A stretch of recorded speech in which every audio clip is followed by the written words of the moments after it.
asiento, hermanos, y vamos gloria a Dios, qué bueno. Vamos a hacer oración en estos momentos. Padre, en estos momentos te agradecemos que nos vamos a enfocar en la predicación de tu palabra. Dios, te rogamos por todas las personas que nos están viendo en video, también, y las personas que estamos aquí, Señor, para adorar tu nombre. Estemos, Señor, en reverencia delante de ti, para recibir de ti, Señor, esta tu palabra. Dios, te rogamos que aquello que no hemos entendido, hoy salgamos entendiendo. Aquello que nuestra voluntad no se ha alineado para ser conformada a la imagen de Cristo, hoy seamos hechos nuevos. Dios, te rogamos que tu gran milagro en nuestras vidas sea manifiesto en amar los unos a los otros, así como Cristo nos ha amado. Gracias, Dios, en Cristo Jesús. Amén. Amén. Muy bien, en este día, hermanos, vamos a continuar con nuestro estudio, nuestra predicación del libro de Primera de Pedro. Y estamos en el capítulo número 4 de Primera de Pedro. Y vamos a ver aquí este hermoso pasaje que el Señor nos ha traído para nuestros días, para que seamos llenos del conocimiento de nuestro Dios y podamos impartirlo a medida que vayamos creciendo para la gloria de nuestro Señor. Así que hoy vamos a estar en el tema de la exhibición del amor.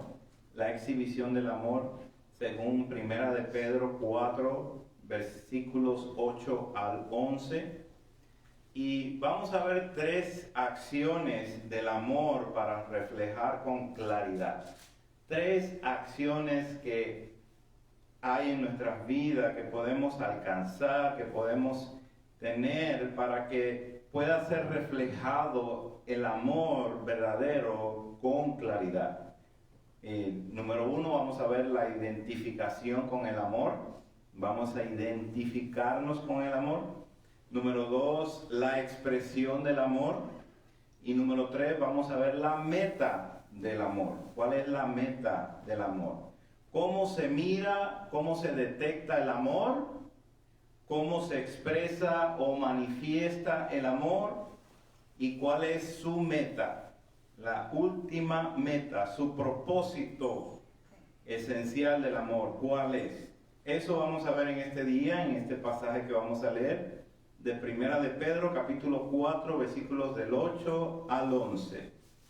Y dice así: y ante todo, tener entre vosotros ferviente amor, porque el amor cubrirá multitud de pecados. Hospedaos los unos a los otros sin murmuraciones, cada uno según el don que ha recibido, ministrelo a los otros como buenos administradores de la multiforme gracia de Dios. Si alguno habla, hable conforme a las palabras de Dios. Si alguno ministra, ministre conforme al poder que Dios da, para que en todo sea Dios glorificado por Jesucristo, a quien pertenece la gloria y el imperio por los siglos de los siglos. Amén. Muy bien, en este momento que nos disponemos para hablar y presentar este tema de la exhibición del amor, no hay un pasaje que más, un pasaje favorito para mí es el pasaje de Efesios capítulo 2. Todos lo conocemos, Efesios capítulo 2, versículo 5, pero Dios, esa intersección de parte de Dios, esa interrupción que hace Dios en nuestra vida pero Dios. Según en nuestro diario vivir, en nuestra forma de vivir, ajenos a la voluntad de Dios, muertos, no vivos para con Dios. Eso es lo que presenta la palabra de Dios continuamente en nuestras vidas. Pero hubo un milagro, hubo un momento que Dios intervino, hubo una interrupción de lo natural y Dios hace lo sobrenatural en la persona. Y ese es el pero Dios, que es rico en misericordia por su gran amor con que nos amó. Entonces, sonando esas palabras en nuestros oídos, ese amor, gran amor que nos amó, ahí es donde queremos enfocar en estos momentos para ver la exhibición del amor presentada por el apóstol Pedro. Pedro habla de la identificación fundamental con el amor. ¿Cómo nos identificamos nosotros con el amor? ¿Cómo se mira, cómo se detecta este amor en nuestras vidas? Dios, con su gran amor, exhibió delante del público, delante del mundo, a través de ese espectáculo de Cristo Jesús en la cruz del Calvario, su gran amor.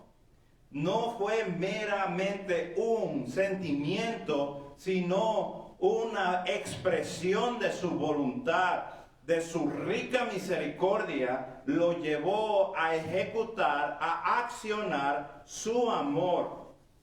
Y es ahí donde nosotros nos identificamos, puesto Dios es amor, nosotros nos identificamos con ese amor, nos identificamos con el amor que ha sido exhibido públicamente en la cruz del Calvario. Esa es nuestra identidad. Note primeramente lo elevado que es las instrucciones que está dando el apóstol en este versículo que estamos estudiando el día de hoy, en Primera de Pedro capítulo 4, 8. Y ante todo, tened vosotros ferviente amor. Pero note que viene el ante todo. Aquí hay una prioridad. Aquí hay algo que tiene un llamado a la atención. Algo que es muy necesario que nosotros seamos recordados constantemente. Ante todo y ante todo, regresemos a lo esencial, a lo fundamental. El Señor contesta cuando le preguntan acerca del más grande mandamiento: amarás al Señor tu Dios con todo tu corazón y con toda tu alma y con toda tu mente. Ese es el primero y grande mandamiento. Y segundo es semejante: amarás a tu prójimo como a ti mismo. De estos dos depende toda la ley. Qué gran resumen hecho por nuestro Señor Jesucristo. Jesucristo dijo que en esto seréis conocidos como sus discípulos, si tuviereis amor los unos por los otros. Así que, amado hermano, esto es esencial en nuestras vidas. La identificación con este amor es esencial en nuestras vidas. Pedro hace referencia de esto en cada uno de los capítulos que hemos estado estudiando todo este tiempo. En el capítulo 1, versículo 22, leamos: amaos unos a otros entrañablemente de corazón puro. Esa palabra amaos es la palabra ágape, que es un amor muy profundo. Y lo dice con la palabra entrañablemente, o sea, desde las entrañas, desde lo profundo del ser de uno. Amaos de corazón puro. En el capítulo 2 vuelve a tocar el tema cuando dice en el versículo 17: honrar a todos, amar a los hermanos, temer a Dios, honrar al Rey. Cuando está haciendo el listado de todo lo que es fundamental en nuestra vida, incluye el amar a los hermanos. En el capítulo 3, en el versículo 8, vuelve a traer el tema diciendo estas palabras: finalmente, sed todos de un mismo sentir, compasivos, amándoos fraternalmente, misericordiosos, amigables. Así que vemos constantemente que en esta epístola, en esta carta, el apóstol está dirigiéndonos a ese amor, recordándonos acerca de ese amor que es una identidad para nuestras vidas. Jesucristo le da permiso al mundo para identificarnos a nosotros si es que nos estamos amando los unos a los otros. En esto conocerán que son verdaderamente mis discípulos. ¿Qué quiere decir eso? ¿Qué implicación trae eso a nuestra vida? Que cuando no estamos amándonos los unos a los otros, estamos diciéndole al mundo: no somos de Cristo, no le pertenecemos. Ahora veamos aquí el significado de ferviente amor. Ferviente, esta palabra habla de una intensidad, de algo resuelto, la acción de esforzarse, así como un atleta corredor que se esfuerza mucho para poder entrenar su cuerpo a lo máximo y poder ganar una carrera. Es un atleta que está completamente dedicado. Ese es el tipo de esfuerzo. Esta es la palabra que se usa en el Nuevo Testamento en el tipo de oración que hizo nuestro Señor Jesucristo cuando estaba en agonía y oraba intensamente delante de Dios: pasa de mí esta copa. Intensamente es fervientemente, es la misma palabra en el original. Es un amor intencionado, diligentemente ejecutado. El amor como una decisión desarma toda la tensión. Cuando nosotros decidimos que vamos a amar, eso desarma las tensiones que hay a nuestro alrededor. ¿Por qué? Porque podemos perdonar las ofensas, porque podemos cubrirnos con el amor de Dios para no dejar que el orgullo tome posesión de nosotros. El amor es una decisión de la voluntad. Por causa del gran amor de Dios con que nos amó, dice Pablo en Efesios. Santiago dice: en el ejercicio de su voluntad, Él nos hizo renacer. Ese es el amor en la voluntad de Dios de hacernos renacer. Y en Romanos Pablo vuelve a tocar este tema. Pero Dios muestra su amor para con nosotros en que, siendo aún pecadores, Cristo murió por nosotros. La demostración del amor de Dios de Juan 3:16. Porque de tal manera amó Dios al mundo, está en que Cristo murió por nosotros. Entonces, antes de todo, tened entre vosotros ferviente amor. Antes de todas las cosas, compartamos este amor, pero compartámoslos con una intensidad, con algo muy fuerte, algo profundo. Esto es para nosotros: amaos los unos a los otros. Este es el consejo de Dios para nuestras vidas. Él nos ordena a que nos amemos. Somos identificados como creyentes cuando amamos a los hermanos. Comparando con el mundo detesta el amor verdadero, el amor que está formado por la verdad de Dios. Nosotros amamos porque hemos conocido esa verdad.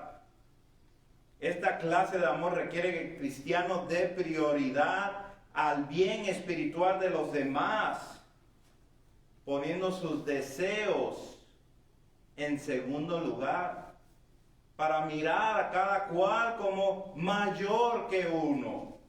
Este es el amor ágape, que implica fidelidad, que implica compromiso, que implica un acto de voluntad. Se distingue de los otros tipos de amor por su elevado sentido de voluntad. Ese es el amor de Dios, es incondicional. Veamos en Primera de Juan, capítulo 5, versículo 1. Es uno de mis textos favoritos, ya que me lleva a relacionarme íntegramente con mis hermanos. Primera de Juan 5:1 dice: todo aquel que cree que Jesús es el Cristo es nacido de Dios, y todo aquel que ama al que engendró, ama también al que ha sido engendrado por él. Usted nota que aquí hay una relación. Si nosotros amamos a Dios, y esto es lo que el autor, el apóstol Juan está detallando en estos capítulos, si nosotros decimos que amamos a Dios y no amamos a nuestros hermanos, mentimos. Puesto si Dios, a quien yo digo que amo, es la persona más importante para mí, es el Dios a quien someto toda mi vida, y no amo a aquel a que Dios también quiso renacer, entonces de verdad no amo a Dios. Estamos identificados por este amor. Decimos que amamos a Dios, pero no a nuestro hermano. Mentiras. Amar a nuestro hermano tiene muchas implicaciones. No es meramente un sentimiento porque te cae bien o porque te hace favores. Es un compromiso. Amar al hermano es una obligación, es una identificación. Veamos la importancia del amor aún sobre el pecado, para que podamos ver dónde nos está llevando el apóstol Pedro. Seguimos con nuestro texto. Porque el amor cubrirá multitud de pecados. El amor cubrirá multitudes de pecados. Porque en primer lugar fue el amor de Dios que cubrió nuestro pecado. Porque de tal manera amó Dios al mundo, Él proveyó la forma de ser salvo. Es por amor que Cristo se entregó a sí mismo en la cruz del Calvario. El amor entre hermanos, estar dispuesto a perdonar como hemos sido perdonados. El creyente verdadero extiende su amor a los hermanos, cubriendo sus faltas, cubriendo sus errores, cubriendo sus personalidades. ¿Por qué? Porque ha recibido el amor de Dios incondicional y reconoce cuánto ha sido perdonado. Vamos a aclarar algo. Este amor no deja de ser cuando tienes que reprender a alguien, cuando tienes que confrontar a alguien, un hermano, una hermana que está en su pecado. Este amor continúa, puesto la razón que lo reprendes es porque le amas. No puedes dejarlo en el error, no puedes dejarlo que se mantenga ahí. Veamos cómo se expresa este amor de acuerdo a nuestro texto. Sigamos con el versículo 9.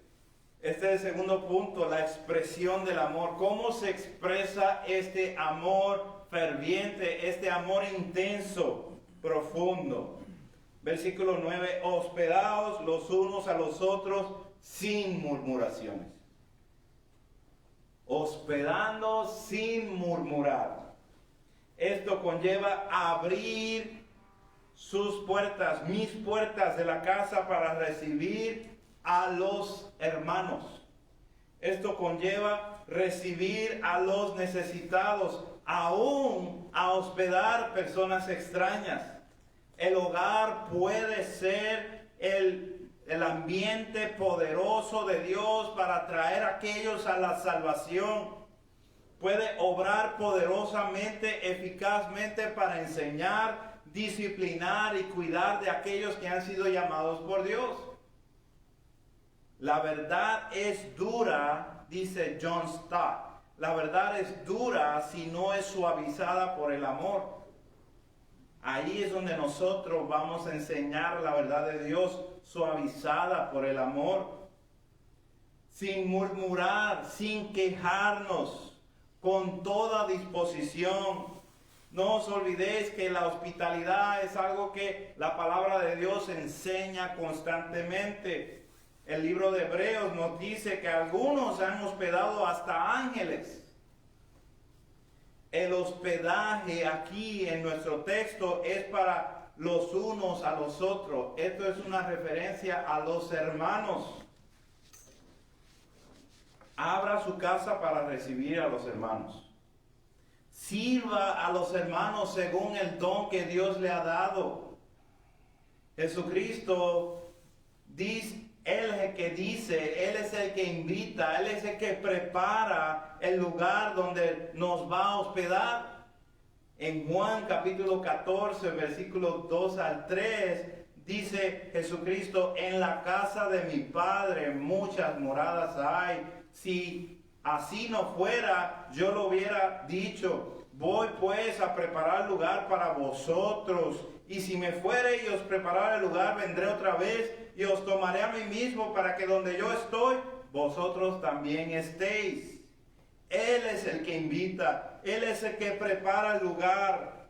Oh, que nuestras paredes se llenen de sonidos de alabanza de Dios, que nuestras pláticas se conviertan en llevar la gloria de Dios a aquellos que no conocen, que nuestras mesas de madera de comer en nuestros hogares se conviertan en púlpitos que estén enseñando la palabra de Dios a aquellos que podemos recibir en nuestros hogares.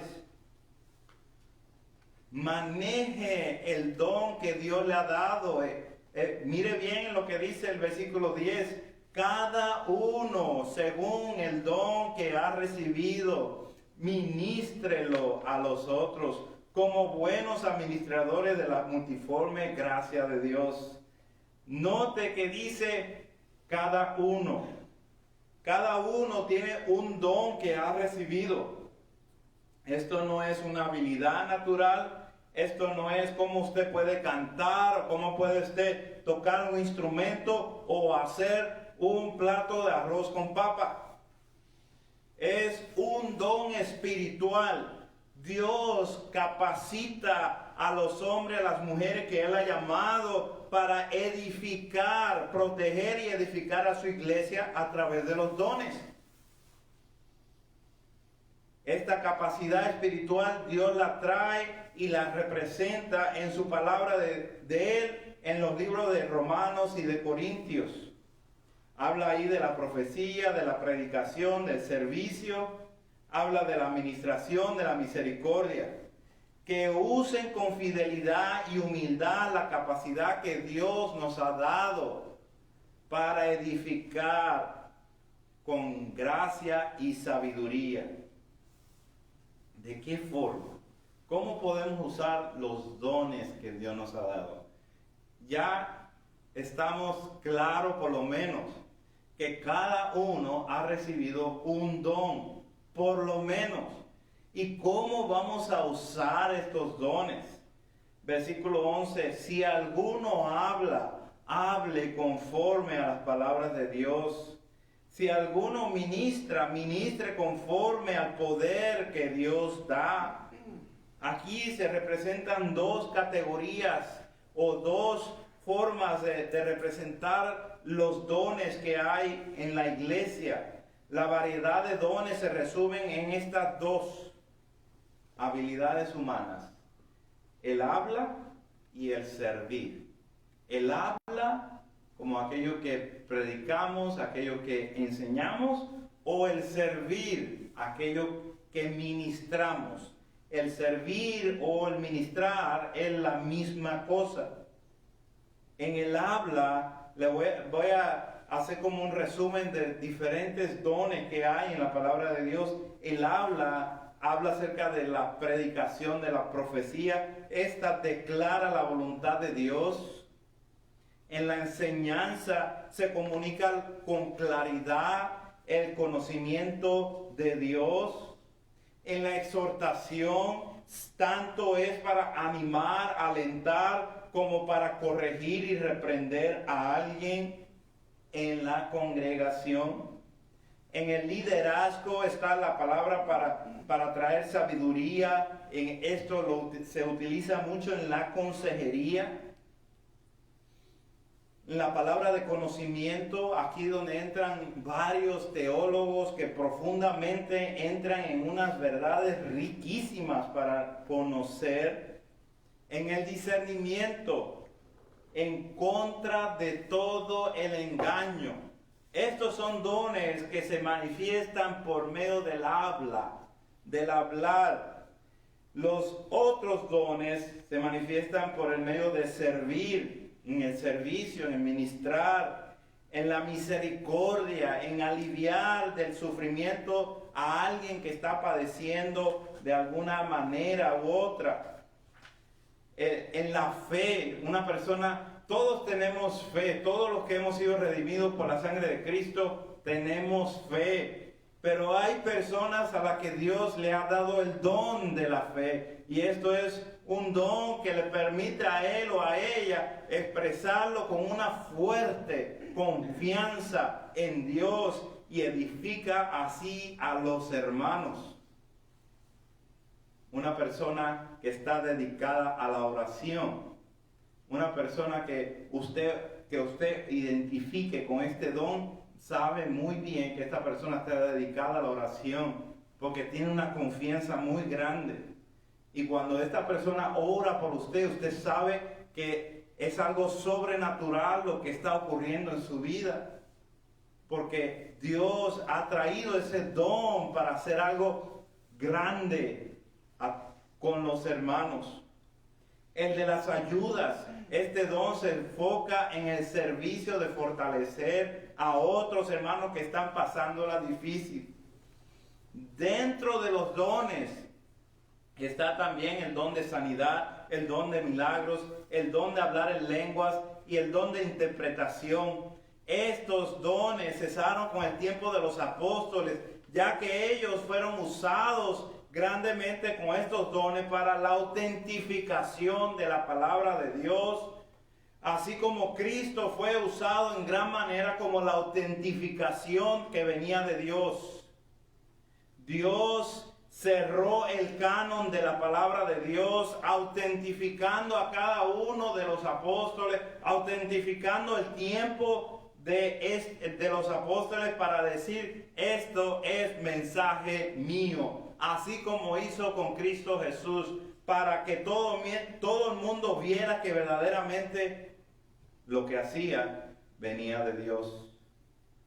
Cada uno de los creyentes ha sido dado un don y para el uso de la edificación mutua. Versículo 10, cada uno según el don que ha recibido. ¿Cómo va a usar ese don? Lo va a usar con otros creyentes. Por eso nos gozamos cuando nos podemos reunir. Por eso nos gozamos cuando podemos tomar una taza de té o un café juntos. ¿Por qué? Porque estamos en la disposición en ese momento de utilizar los dones que Dios nos ha dado. Esos dones no funcionan cuando estamos solos. No funcionan para nosotros mismos. Funcionan para edificar a otros, y a la misma vez que edificamos a otros, somos edificados nosotros. El punto de Pedro, oiga muy bien esto, sobre todas las cosas es que se amen los unos a los otros, que ese amor sea abriendo sus hogares y usando los dones para la edificación mutua. El que habla, que lo hable conforme a la palabra de Dios, conforme a la escritura, fuera del error. El que sirve, que lo haga conforme al poder de Dios. Mientras más estamos conforme a la voluntad de Dios, corregidos por la palabra de Dios y energizados por su fuerza, utilicemos nuestros dones para la edificación mutua de cada uno. ¿Qué me dice de los talentos naturales entonces? ¿Dónde los ponemos? Los talentos naturales pueden ser las avenidas que Dios utiliza para hacer manifestar su don. Su don es espiritual, pero cómo se manifiesta es en una habilidad natural, en la forma de hablar, en la forma de servir. Una persona que cocina muy rico puede tener el don de misericordia y Dios puede utilizar el don de misericordia haciendo una comida para aquellos que están en necesidad. Una persona que toca el piano sirve a los demás en la dirección que trae la música hacia la adoración. El tocar el piano o hacer la comida no es el don, es el medio que Dios utiliza en ese momento para hacer manifestar su don. El fin del uso del don de Dios es para su gloria y no la del talentoso pianista o del famoso cocinero. No es para ello, es para la gloria de Dios, como buenos administradores de la multiforme gracia de Dios. Dios nos ha encargado estos dones. Dios nos ha encargado ser administradores de ellos, que los llevemos hacia adelante, que los estemos ejercitando así como se ejercita una persona en el ejercicio, y que reconozcamos que viene de la multiforme gracia de Dios, que solamente lo tenemos porque Dios le plació dárnoslo. La meta del amor, veamos cuál es la meta del amor, que va incluido con la utilización de estos dones, que va incluido con el hospedar a los hermanos, que va incluido con el amor profundo por los hermanos. ¿Cuál es la meta del amor? ¿Cuál es el propósito del amor? Dice en nuestro texto, para que en todo sea Dios glorificado por Jesucristo, a quien pertenece la gloria y el imperio por los siglos de los siglos. Amén. Dice ahí, para que en todo, ponga atención a esa palabrita, para que en todo, cuando estudies la palabra, cuando enseñes la palabra, cuando exhortes, cuando hables con sabiduría, cuando cantes, cuando visites a alguien o abras tu casa para recibir a alguien, cuando decidas suplir la necesidad de alguien, Pablo en Colosenses nos dice, hazlo todo dando gracias a Dios, al Padre, por medio de Él. Hacerlo todo en el nombre del Señor. Note que la Biblia es muy clara en qué debemos conducir en la casa de Dios con los hermanos. Todo lo que Dios nos ha dado es para compartirlo, para enseñarlo con nuestros hermanos, para hacerlos crecer, para aliviarlos de diferentes situaciones. Todo lo que hagamos para ejercitar los dones de Dios nos da para que la iglesia, la congregación de Esperanza Viva, las congregaciones que están en México, en Guatemala, en Colombia, que nos están viendo por video, en el Caribe y alrededor de Wisconsin, lo hagamos para la gloria de Dios por medio de Jesucristo. La meta de todo creyente es que en manera de vivir de gloria de Dios, cuando expresamos el profundo amor por los hermanos, estar genuinamente interesados por los hermanos y genuinamente interesados por su crecimiento, por su conformidad a la imagen de Cristo Jesús.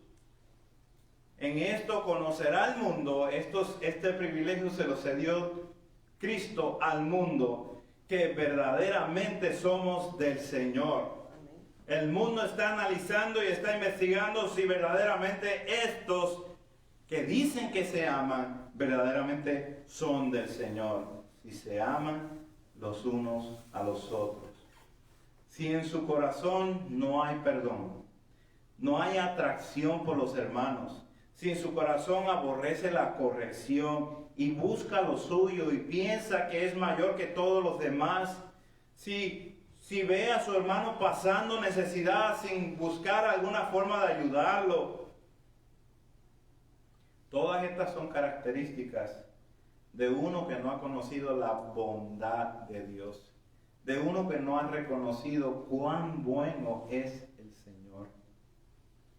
Todo el que ha conocido, que ha sido perdonado inmensamente, busca que todos los que hace lo haga con un propósito grande, que es el propósito de glorificar a Dios.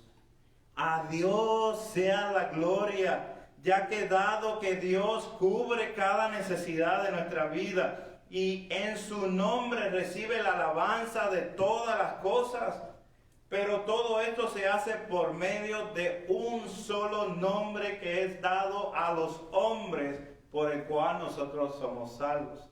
Solo Cristo, solo en Él podemos encontrar el camino a la verdad, el camino a la vida. Solo Cristo posee ese nombre para salvación.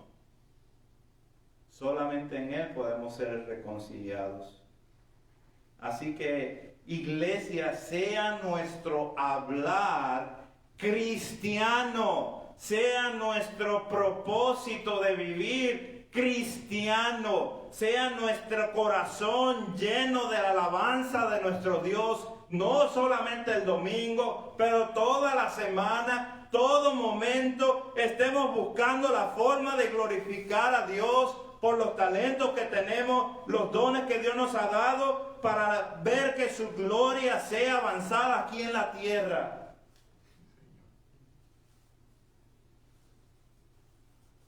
Pablo enseña esta doctrina al final de su explicación del Evangelio en el capítulo 11 del Romanos, versículo 36.